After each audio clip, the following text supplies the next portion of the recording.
La era del terror fue, yo lo metería en una terna dentro de los discos más importantes, pues, del rock en español.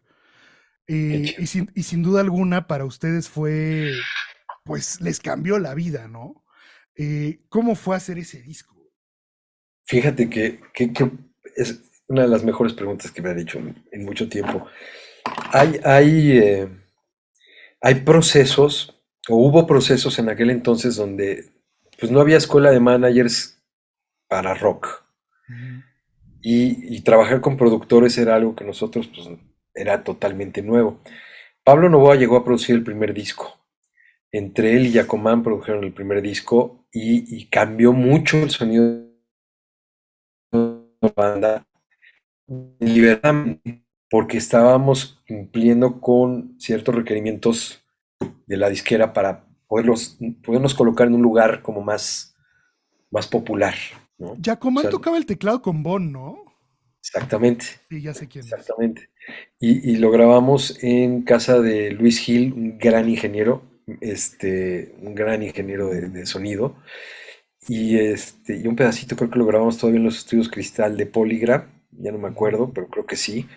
Pero fue como pulir a la banda para ponerla en ese contexto. Y aprendimos muchísimo en ese proceso, la verdad, ¿no? O sea, de cómo venía la música, hubo grandes aciertos, hubo otras cosas que no nos gustaron tanto, pero en este arriesgue, pues todo es válido, ¿no? O sea, te arriesgas a que esto pueda sonar mejor o que sea mejor aceptado, y pues lo dices, ok, venga.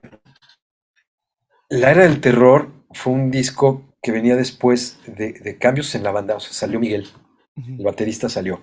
De hecho, justo antes de grabar el primer disco salió Pepe Maps, que fue el primer tecladista de Los Amantes, y entró Boris, y se Ujú. acopló de poca madre. Boris grabó el Este, homónimo, sí, ¿verdad? sí, sí, Ok. sí, sí, sí lo grabó, ¿no? Y pues tiene una onda increíble ese disco, ¿no? Y el sonido que tenía también era como, wow, no mames, o sea, ya después con el tiempo te castigas de que hubiera tocado esto diferente, pero eso es otra historia. Ese es típico, ¿no? Es típico y es horrible, pero pasa. Entonces empezamos a tocar un chingo a raíz de ese disco. Mamá se colocó súper bien. Empezó a haber como una aceptación de la banda muy, muy buena, ¿no? O sea, se abrió el mercado, en pocas palabras. Y traía buenas rolas. Hubo solo video de Mamá, que se hizo con Juan Carlos Colina ahí en el, ¿cómo se llama? El Balmori, que está en Álvaro Obregón y no me acuerdo cuál es la otra, un edificio muy bonito, que se rescató la fachada y ahora sí parece que está en su mejor momento. Y, y nos colocó muy bien, nos hizo tocar muchísimo. Entonces era tocar en lugares y luego ya ibas a ferias de pueblo, ya ibas a palenques a tocar a otro tipo de público. Pero como había una disquera detrás apoyándote, televisión, radio, la revista Eres, el Conecte, la banda rockera, que de repente se encabronaban porque estábamos en la Eres, pero siempre han sido súper chingones y siempre reportaron de la banda, pues poca madre, ¿no? O sea, dices, qué buen momento. Ya con un contrato que tienes que cumplir, pues cambia un poquito la cosa dentro del grupo, ¿no? Se empiezan a generar como ciertas tensiones. Eh, Hicimos no sé cuántas rolas para el disco, hicimos como unas 18 rolas, yo creo, o 20, para hacer el siguiente disco. Y fue un proceso bastante, bastante extraño, porque no creas que todo estaba logrado al llegar a grabarlo. De hecho, Beber tu sangre ni estaba contemplada para estar en ese disco. Así te la pongo. Y sucede que cuando llegamos con este glamour que te puede dar una disquera, vamos a grabar el disco en Nueva York, y no, todos así, ¿no? Ya, no, puta, ya la Soy Led hice. Zeppelin, güey. Sí, no, no mames, ya, somos dioses. Y Fobia va a grabar a la par, ¿no? Y puta, vamos a estar en el de poca madre, ¿no? ¿Cuál? O sea, sí fuimos a grabar a Nueva York en un estudio muy decente, pero no es, o sea, no es Sí, no es el oro. Electric Lady, güey, ¿no? ¿No? Muy buen estudio, se llamaba ay, ¿cómo se llamaba? RPM Studios. Ok. Muy chingón, que vas entrando al estudio y ves salir al bajista de Living Color del No estudio. mames. Dices, no mames, ¿no? Y que te dicen, no, pues aquí estuvo, no sé si Ron Wood o Keith Richards grabando unas cosas hace una semana y tú, ay, qué chingón, ¿no? O sea, todavía no entiendes cómo funciona esto. Entonces, pues poca madre. Pero sí sucede que en esta preparación al disco, pues había muchas inseguridades también, ¿no? ¿Qué vamos a hacer? ¿Cómo le vamos a hacer? ¿Cómo lo vamos a lograr? Y, y mucho se trabajó sobre la marcha, pero estábamos como un poco atorados. Sí, en el glamour de estar en Nueva York, 6 güeyes metidos en 2 departamentititos, pero viviendo en Nueva York, No, pues hombre, sí, obvio. Aunque la sea en la madre, calle, güey. ¿no? Exacto, ¿no? Y, y algo no estaba fluyendo. Como que no nos estábamos entendiendo muy bien con Pablo en ese momento. Y no por una cuestión de mala leche ni nada, ¿verdad? Simplemente como que de repente embonas con alguien y de repente dejas como de tener la misma visión. Entonces estábamos un poco sacadones de onda en ese momento. Yo en lo particular, yo hablo de mí porque es de lo que me acuerdo. Yo Claro. estaba como muy sacado de onda, ¿no? O sea, como muy inseguro, ¿no? De que estoy haciendo mal y todo, porque además ya habían mencionado que iban a hablar a músicos de apoyo, ¿no? Y dices, uff, ¿no? Te la estoy cagando, empiezas a irte así al diablo, ¿no? Te Te quieres pegan morir. en el ego durísimo, ¿no, güey? Pues sí, ¿no? Y además, pues todavía teníamos en el 91 y cuando estábamos grabando yo tenía 22 años. No, pues es que también eras un niño, o sea, Y, ¿no? pero tenía la inseguridad de un niño de 22 años que nunca tuvo esta cuestión de sí, liderazgo yo, ¿no? O sea, no, yo era como más de sí, yo por acá lo mío y más así, ¿no? Entonces, me acuerdo, pasaron dos cosas. Una fue que, que le llamaron a un productor que se llama Daniel Freiberg, Ok. que también era amigo de Oscar López, que vive en Nueva York. Le dice, oye, güey, pues esto no fluye, ¿no?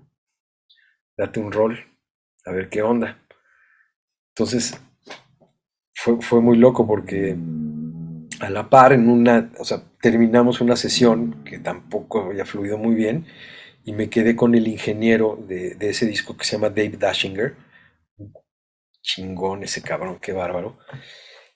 Y yo creo que me vio muy afligido y me dice, güey, esta canción, y habló de beber tu sangre. Me dice, ¿por qué no haces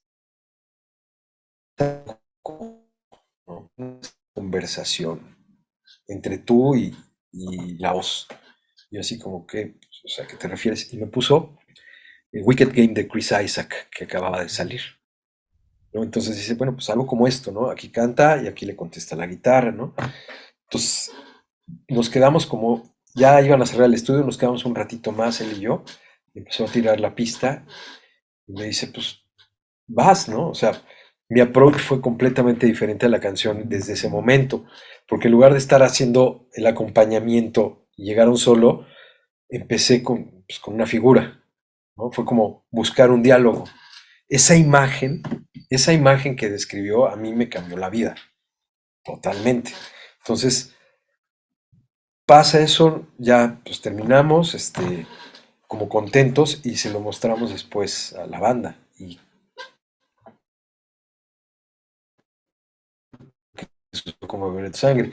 A la par, llega Daniel Freire y dice, a ver, bueno, pues toquen esta rola, ¿no? A ver, entonces ya, pues, va la reina del carnaval. Ok, toquen otra. Ah, pues va, no sé, no me dejes. Ok, toquen otra, y así. Como cinco, y de repente dice, bueno, ya están. ¿Cómo que ya están? No, pues ya están. O sea, lo único que estaba trabándonos era como esta inseguridad al respecto. Y llegó el güey, pues básicamente a decir, toquen cabrones. Y ¡fum! Y empezó a fluir la cosa, ¿no? Obviamente sí hubo cosas que yo no me quedé a hacer porque teníamos como el tiempo recortado. Este, cada se quedó más tiempo. Llegó un guitarrista que se llamaba, en paz descanse, Ira Siegel, y grabó una, unas que yo de plano no, pues no lograba abstraer lo que merecía la rola, ¿no? Entonces llegó y grabó un solo increíble, que pues también es como una Biblia, ¿no? Una lección de un güey que grabó hasta con Frank Sinatra, el cabrón. Ya. De ese calibre, como el Wrecking Crew y esos cabrones, pues Ujú. así se sacaban de la manga gente, ¿no? Que cómo vas a encabronarte por eso, No, ¿no? no, no, pues es Pero Matt teniendo Darey, güey. 22, exacto, teniendo 22 años, siendo inseguro, pues sí estabas así como, ching, ya me cargó la chingada, pero no. O sea, te enriqueció, cosa que entiendes con el tiempo. Claro. Entonces, pasa este rollo de que ya por fin se queda acá hace un rato más allá, produciendo lo de las versiones del Deseo, haciendo coros, haciendo doblajes de voces y demás. Los primeros que nos regresamos creo que fuimos Boris y yo, o Fernando y yo no me acuerdo, pero ya cuando nos enseñan las mezclas, sí fue así de no mames, qué chingón. No, o sea, ya fue como descansar de todo ese pinche estrés de cumplir un contrato, Sí, puta, güey. ¿no? Que a fin de cuentas, ese cumplimiento de contratos fue lo que mató a los amantes en el 93 y los obligó a una pausa de 7 años, ¿no? Esa es otra historia. Pero libramos eso y lo libramos muy bien, ¿no? O sea, estábamos muy contentos con el resultado. Yo la neta no pensé que fuera sencillo beber tu sangre. No sé quién lo decidió, te soy sincero, no me acuerdo. Tengo como lagunas mentales de muchas cosas y otras a lo mejor me acuerdo de una forma en la que no fue, pero me acerco a la realidad. Y al final pasa este fenómeno como beber tu sangre, porque fue un fenómeno. No es una rola como para ser sencillo. Dura 4 minutos y medio. La intro de guitarra, eso, un puente que es como la misma intro, otro verso, otro puente, el primer coro, luego un puente musical, otro puente cantado, otro coro y un solo que se va con el coro, ¿no? O sea, no tiene nada que ver con la fórmula de una canción popular y pues seguimos hablando de ella 30 y tantos años después. Algo pasó.